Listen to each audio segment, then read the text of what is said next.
السلام علیکم ورحمۃ اللہ وبرکاتہ۔ شیخ طارق امام، کراچی۔ پروفیسر جون ہلٹن ایک دانشور، ایک مقررہ زندگی کے نشیب و فراز کا بہت قریب سے مشاہدہ کرنے والا شخص تھا۔ اس کے تعلق امریکہ سے تھا، جس کو سننے اور دیکھنے کی لوگوں کو ہر وقت جستجو اور خواہش ہوا کرتی تھی۔ لوگوں کو اس بات پر حیرانی تھی کہ غریب ماں باپ کا معمولی شکل و صورت والا لڑکا شہرت کی بلندی پر کیسے پہنچ گیا۔ اس وقت جون ہلٹن ہر شہری کی دل عزیز شخصیت تھی اور لوگ اس کی صلاحیت، قابلیت، شہرت اور کامیاب زندگی کا راز جاننا چاہتے تھے۔ شہرت کی ایک اصلاحی اور فلاحی تنظیم نے جون ہلٹن کو شہریوں سے خطاب کی دعوت دی۔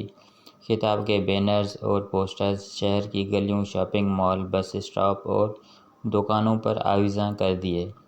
بینرز اور پوسٹرز کو پڑھ کر شہریوں کی ایک طرف تعداد جلسہ گاہ کی طرف آمد آئی۔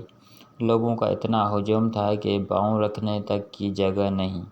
آڈیٹوریم میں حد نگاہ لوگوں کے سر ہی سر نظر آ رہے تھے۔ آڈیٹوریم کے علاقے لوگوں سے کھچا کھچ بھرے ہوئے تھے۔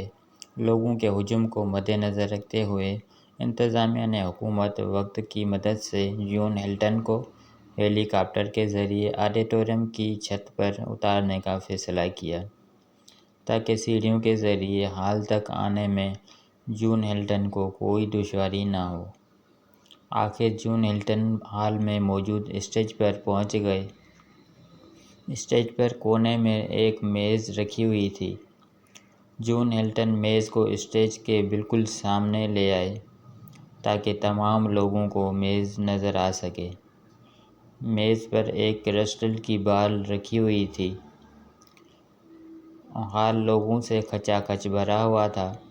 لوگ بے چینی سے انتظار میں تھے کہ اب جون ہلٹن کامیاب زندگی گزارنے کے گر بتائیں گے۔ جون ہلٹن نے جیب سے قلم نکال کر قلم کی مدد سے کرسٹل کی بال کو تیزی سے گھمانا شروع کر دیا۔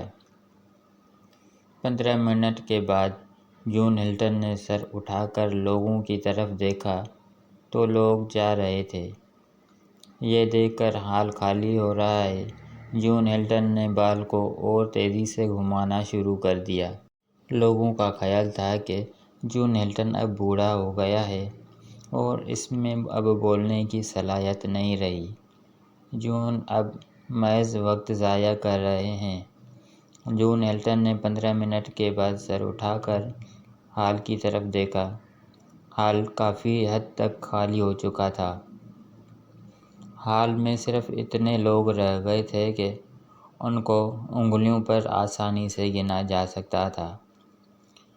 جون ہلٹن نے مائیک کو ہاتھ میں اٹھاتے ہوئے گرجدار آواز میں کہا، "بس یہی لوگ کامیاب ہیں جو اس وقت ہال میں موجود ہیں۔ جو چلے گئے وہ چلے گئے۔"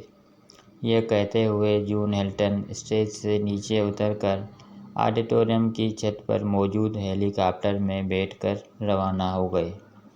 دوستو، جون ہلٹن نے ایک جملے میں سے بہت بڑا پیغام دیا ہے۔ کامیاب شخص وہ ہے جس میں یہ 3 خوبیاں موجود ہوں: صبر، برداشت، مستقل مزاجی۔ جون ہلٹن کے نزدیک ہال میں موجود لوگوں میں یہ تینوں خوبیاں پائی جاتی تھیں۔ مزید اچھی ویڈیوز دیکھنے کے لیے ہمارا چینل سبسکرائب کریں۔